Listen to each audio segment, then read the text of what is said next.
राजनीति, आंदोलन, किसान, करप्शन, गरीबी, इन सभी मुद्दों पर आवाज उठाएगा अब तक न्यूज इंडिया। सत्ता के आगे जब भी सवाल कमजोर पड़ने लग जाए तो सवाल उठाने पड़ते हैं। बोल के लफ्ज आजाद है तेरे, बोल के सच जिंदा है अब तक। आली जनाब आसिफ शेख रसी साहब मंच पर बैठे हुए हमारे राष्ट्रवादी कांग्रेस पार्टी के सभी नगर सेवक, सभी जिम्मेदारान, हमारे मंच पर बैठी हुई हमारी महिला अध्यक्ष यास्मीन सैयद साहबा, मेहरुन्निसा साहबा, सभी मंच पर बैठे हुए हमारे तमाम जिम्मेदारान और आज के इस जलसे में आए हुए तमाम ही बुजुर्ग मेरे भाइयों और मेरे प्यारे बच्चों, आज का ये जलसा पार्लियामेंट इलेक्शन के ताल्लुक से लिया जा रहा है। आज का ये आखिरी जलसा जो आज मुशर्रफ चौक के बीच में रखा गया है। मुझसे पहले तमाम मुकर्ररीन ने अपने अपने अंदाज में आप लोगों को बहुत कुछ समझाया, लेकिन हमारे लिए बात ऐसी है कि शेख रसी साहब के जाने के बाद ये पहला जलसा है, पहला इलेक्शन है जो हम बहुत ही मुश्किल से शेख रसी साहब का पूरा परिवार बहुत मुश्किल से खड़ा हो पाया है, क्योंकि ये गम, ये सदमा हमारे परिवार के लिए कोई मामूली चीज नहीं है। ये पूरे शहर के आवाम जानती है और बहुत ही मुश्किल है उनके बगैर हमारे लिए इलेक्शन में खड़े होना और इलेक्शन में जलसे मीटिंगों में जाना, क्योंकि हमें महसूस होता है कि हमारे परिवार को महसूस होता है कि शेख रसी साहब हमारे बीच, आपके अपने बीच मौजूद है।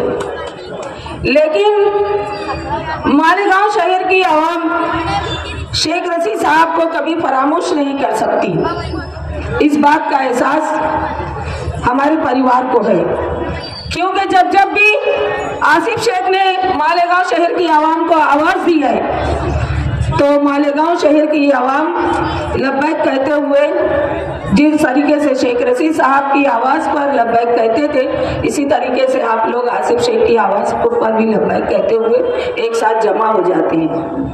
हमें बड़ी खुशी होती है इस बात की कि शेख रसी साहब आज भी आप लोगों के दिलों में रहते हैं और आप लोगों का साथ हमारे लिए बेइंतहा जरूरी है, क्योंकि आपके बगैर हम इलेक्शन की कोई मुहिम में आपके बगैर पूरी नहीं हो सकती है। इसलिए आपको हमेशा शाना बशाना रहना है। यह इलेक्शन पार्लियामेंट का इलेक्शन है। इंडिया अलायंस की उम्मीदवार शोभाताई बच्चन धुलिया मालेगांव मतदार संघ से वो इलेक्शन लड़ रही है। धुलिया सीट दी गई है उनको, लेकिन हमारा जो फर्ज है, क्योंकि आप लोगों को याद होगा कि हम लोगों ने 2 मर्तबा धुलिया की सीट को खोया है। वो हमेशा भाजपा के पाले में, भाजपा के कब्जे में चली गई। आप लोगों को याद होगा कि जब हमारा शहर कोरोना की महामारी में जूझ रहा था, जिस वक्त हम लोग इस खौफ के साए में जी रहे थे कि पता नहीं आज आए कल हमारे घर से ना कोई कोरोना का पेशेंट निकल जाए, इतना खराब दौर हमारे मालेगांव शहर में चल रहा था कि हर कोई फिक्रमंद था और हर कोई परेशान हाल था। किसी को ऑक्सीजन मिलती थी, किसी को हॉस्पिटल नहीं, किसी को बेड नहीं, तो किसी को दवाएं नहीं, किसी को इंजेक्शन आता था रेमडेसिविर, वो इंजेक्शन नहीं होता था। बहुत ही तकलीफों से और बहुत ही खौफ के साये में वो वक्त हम पर गुजरा। उस वक्त यही धुलिया के खासदार सुभाष भामरे साहब ने उधर वहां पर ऐलान किया कि मालेगांव का कोई भी पेशेंट धुलिया नहीं आना चाहिए। ये आप लोगों को याद होगा। तो जो हमारे मालेगांव और हमारे मालेगांव शहर के डॉक्टरों ने, हमारे मालेगांव शहर की डॉक्टर टीम ने, हमारे मालेगांव शहर के हर दवाखाने में हम लोगों ने आसपास के तमाम देहातों के पेशेंटों को यहाँ पर रखा, उनका इलाज किया, उनको अच्छा किया और हमारे डॉक्टरों का बहुत बहुत शुक्रिया लोगों ने अदा किया और हमारे फैजियाब होकर हमारे मालेगांव शहर से गए। तो ये हमारे मालेगांव शहर का ये इखलाकी फर्ज हमारे मालेगांव शहर के डॉक्टरों ने बताया, ये इंसानियत बताया, इंसानियत का तकाजा यही कहता है। लेकिन ये उम्मीदवार बीजेपी का था, ये भाजपा के उम्मीदवार ने हिंदू मुस्लिम किया और हमारे कोविड के पेशेंटों को वहां आने के लिए रोका गया। इसके बाद रेस्ट हाउस में मीटिंग लगी, वो आपके अपने महबूब लीडर ही थे शेख रशीद साहब, जो वहां पर उस खासदार का निषेध किया और उनकी मीटिंग में बैठने से इनकार कर दिया और कहा कि आपको मालेगांव में आने की इजाजत नहीं है, क्योंकि मालेगांव शहर के जब पेशेंट को आप लोग वहां आपने मना किया तो आप हमारे यहाँ क्यों आए। तो ये आपके अपने महबूब लीडर का ही जिगर था और आपके बाकी किसी और दीगर पार्टियों के लीडरों ने इस बात पर गौर भी नहीं किया और ना तो इस मामले में किसी ने कोई जिक्र किया। या आप मालेगांव शहर की आवाम क्या बच्चा बच्चा जानता है। तो ऐसे थे हमारे शेख रशीद साहब और ऐसे है हमारे आसिफ शेख, क्योंकि वो अपने वालिद मोहतरम के नक्श कदम पर चलते हुए वो आखिरी तक हर काम को पाए तकमील तक पहुंचाने का अज़्म है। वो शेख रशीद साहब अभी गए, लेकिन अभी उनका एक शेर यहाँ पर आप लोगों के लिए काफी है।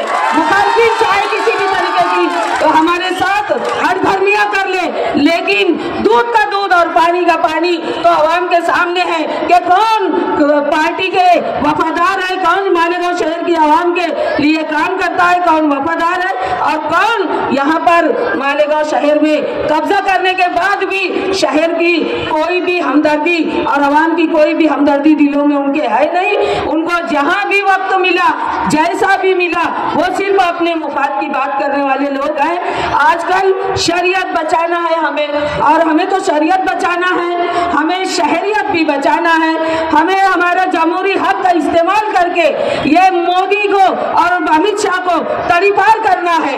ये हमारा एक मुसलमानों का ये आज़्म है और हम अब पीछे हटने वाले नहीं हैं। हम मालेगांव शहर से भी और तमाम पूरे हिंदुस्तान से ये आवाज आ रही है कि ऐसी सरकार जो हिंदू मुस्लिम को लड़ाती है, जो शरीयत में मुदाखलत करती है, जो मुसलमानों पर हर एक चीज, हर एक कानून लाकर लाद दे रही है, चाहे वो एनआरसी हो, चाहे वो सीएए हो, अजानों पर बोले तो अजानों पर पाबंदी, क्योंकि माइक में अजान नहीं होनी चाहिए, हम क्या खाए, हम क्या पहने, ट्रिपल तलाक का मामला हो, ऐसे कई अनेक कानून इन्होंने मुसलमानों पर जबरदस्ती लाकर लाद दिया है। तो क्या इन्होंने बीड़ा उठाया है कि सिर्फ और सिर्फ मुसलमानों को ही सताना है, मुसलमानों को ही ये देश से बाहर निकालना चाहते हैं। इनकी साजिश में ये कामयाब ना हो, इसके लिए हमको हर हाल में हर कीमत पर सेकुलर पार्टी के इंडिया अलायंस की उम्मीदवार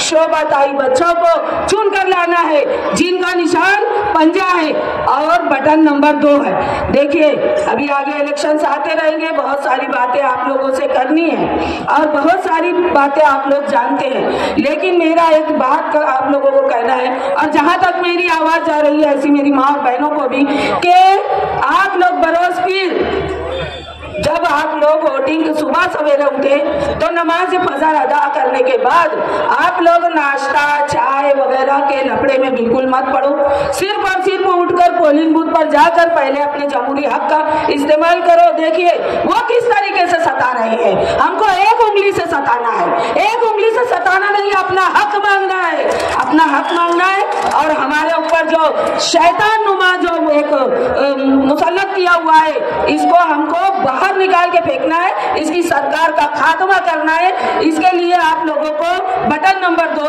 दबाकर आप लोगों को भारी अक्सरियत से जब ये चीज जब जब काउंटिंग हो तो जब मालेगांव शहर का नाम आए मेरे भाइयों, मेरे अजीजों, तो उस वक्त मालेगांव शहर का नाम आए तो हमारी वोट का परसेंट इतना ज्यादा उन लोगों को नजर आए कि उन लोग भी सोचे कि मालेगांव शहर के मुसलमानों ने वाकई में क्या खूब काम किया, क्योंकि हम जबान के सच्चे हैं और हम ईमान के पक्के लोग हैं। यह हम उनको बता देंगे। बहुत ज्यादा वक्त की कमी है तो मैं इतना ही बोलूंगी कि आप लोगों को आसिफ शेख को सुनना है और कुछ स्क्रीनशॉट भी आप लोगों को देखना है। आप तमाम लोग इस जलसेगाह में आए, आप तमाम लोगों के शुक्रिया के साथ मैं अपनी बात खत्म करती हूँ। अल्लाह हाफिज़, अस्सलाम वालेकुम।